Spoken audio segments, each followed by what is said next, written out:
Prince Harry is off once again, erroneously calling Africa his second home. What is happening? California is Harry's second home. If anything, Canada would be perhaps considered yet another home to Harry, because he actually lived there for a while. Africa, not so much. I'm not saying Harry doesn't love Africa. Who wouldn't love Africa? It's beautiful. Beautiful wildlife, beautiful wilderness, of course. However, Harry calling it his second home is getting a bit weird. It's excessive. It's over the top. And recently, Harry wrote the foreword for a new book titled Okavango and the Source of Life by Steve Boyce, which is coming out March 3rd from National Geographic. It features more than 100 photos and detailed map, and it follows the National Geographic explorer on expeditions to the source of Africa's famed Okavango Delta, a sanctuary of biodiversity. Very, very cool. It sounds very interesting. But Harry's foreword for it is so self-centered and full of unnecessary details that I really feel like it brings down the book overall, and it gives a totally different impression of what the book is about. And I just feel like it's going to take away from the impact of the story of the book overall rather than elevate it. Because as we've been discussing, Harry and Meghan's presence tends to detract, distract, and take away from rather than enhance, uplift, or make something more visible. Also, this foreword leaking into People magazine before the book came out is yet another attention grab of Harry. Instead of just letting it be a surprise that his foreword is in the book, he publishes it to People magazine. So the entire foreword is here for us to read today together, and it takes away a little bit of that novelty surprise that he could have gotten. And as I said in my advice to Harry and Meghan from a PR perspective for 2026, the work that they do being something that we find out about later rather than find out from them making a press release is going to help their image be softened. And so Harry is doing the opposite here. He pushes out into the press that he's done something and he wants people to know about it instead of letting his work be more quiet and in the background and more of a supporting role. If we were to find out that he did the foreword for this book after it got published or upon its publishing, it may have seemed more selfless. Him publishing it and publicizing it to the press ahead of time makes it feel like it's an attention grab, like it's about him. And he is being selfish in hijacking the press in the lead up to the release of this. But let's focus in on what Harry said in this foreword. There are some places on earth that are so vast, beautiful, and alive they truly open your eyes and mind. The Okavango Delta is one of those places, an enigmatic wetland that disappears into the Kalahari Desert and is home to the world's largest remaining elephant population, a wilderness beyond comparison. This intro? Fine. Stop there, Harry. Don't start bringing in yourself, which is what he is about to do, so prepare. Because he is about to ruin what otherwise was a perfectly fine introduction to his foreword. This paradise has been my second home for more than 25 years, a place to escape and be enveloped by nature's sheer magnificence. This has not been his second home for more than 25 years. It has not. That's insane. Granted, there could be a more abstract use of the term, of course. However, it's typically still used as, for example, where your family lives, where you go and you visit all the time, or where you grew up, or a place of high frequentation, a place that you travel all the time, or you go to frequently. If you're going to take a trip, you go there every time. Some people do describe their second home as a place where they feel psychological sanctuary or cultural or spiritual connection, sure. But the amount of time Harry has spent in Africa is tiny.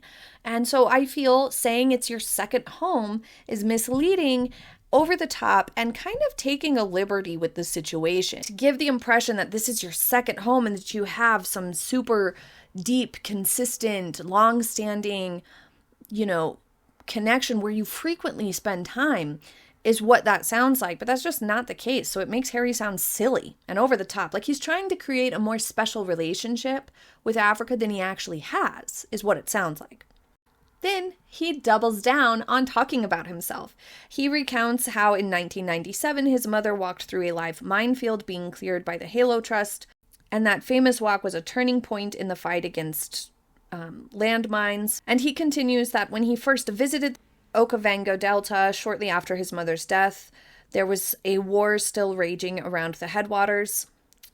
And Africa's largest tank battle since World War II was fought over a bridge at the confluence of the Quito and Quanavale rivers, two of the major tributaries in the eastern Angolan highlands, which left behind one of the world's largest minefields, effectively preventing all safe access.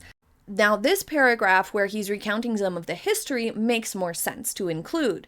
However, the tidbits about it being his second home and when he visited and his mother's time there doesn't really deliver value to the story and to the book. The context of the history does, and I feel at this juncture, with how much oversharing Harry and Meghan have done, including fewer personal details is the way to go. Because every time he brings in himself or his mother or, anything like that, it just feels like he's talking about himself and it's annoying. And we as a public want to swat that away because we've heard it so much.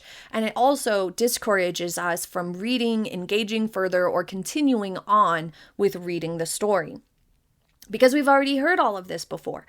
But if he had just dove into the history or put the history first before the conclusion paragraph, that he and his family or he and his mother also have a personal connection through the Halo Trust and through visiting this area, and that is part of why they feel a deep sense of he feels a deep sense of connection, and that being later would have been more smart. Putting it as the leading statements and part of his hook, I believe, is where the biggest mistake lies here. Nearly 20 years later, in 2015, I heard about a National Geographic expedition supported by the Halo Trust that had found a way through the landmines to the undocumented source of the Quito River, and I was intrigued, which is an unnecessary detail to tell us that he was intrigued by this. The expedition team found a crystal clear acidic source lake sustained by vast previously undocumented peatlands.